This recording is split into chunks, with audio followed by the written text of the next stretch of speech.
works his engines hard, but they are very proud when he calls them really useful.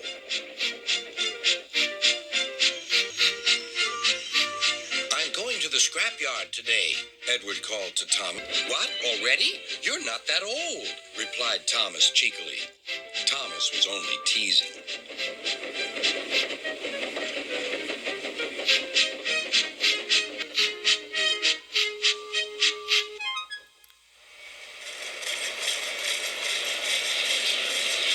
The scrapyard is full of rusty old parts and machinery. They're broken into pieces, loaded into cars, and Edward pulls them to the steelworks where they are melted down and used again.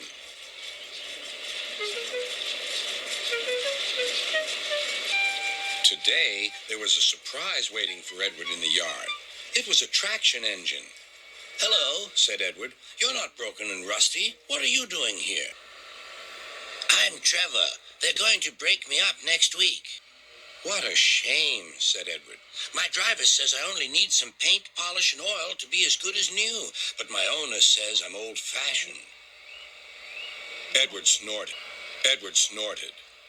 "People say I'm old-fashioned, but I don't care. Sir Topham Hatt says I'm a useful engine. What work did you do?" "My owner would send us from farm to farm. We threshed corn, hauled logs, and did lots of other work. The children loved to see us."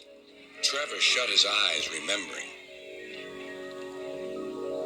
"Oh, yes, I like children."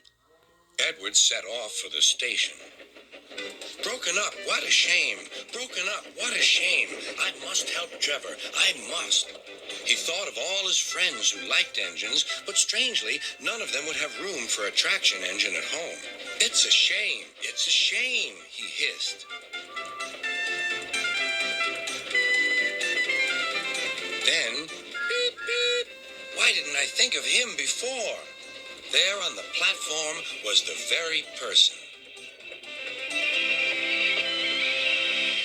"What's the matter, Charlie?" he asked the driver.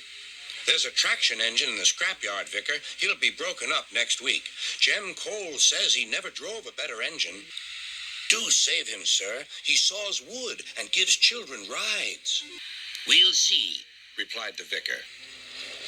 Jem Cole came on Saturday. "The Reverend is coming to see you, Trevor. Maybe he'll buy you." "Do you think he will?" asked Trevor.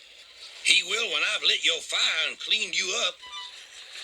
The vicar and his two boys arrived that evening. Trevor hadn't felt so happy for months. He chuffered about the yard. "Show your paces, Trevor," said the vicar.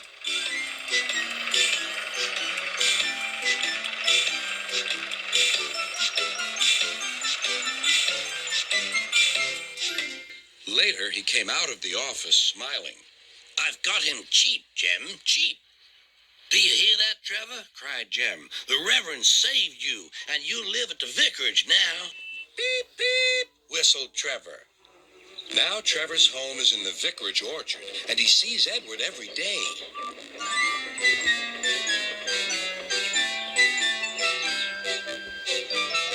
His paint is spotless, and his grass shines like gold. Trevor likes his work, but his happiest day is the church fair. With a wooden seat bolted to his bunker, he chuffers round the orchard, giving rides to children.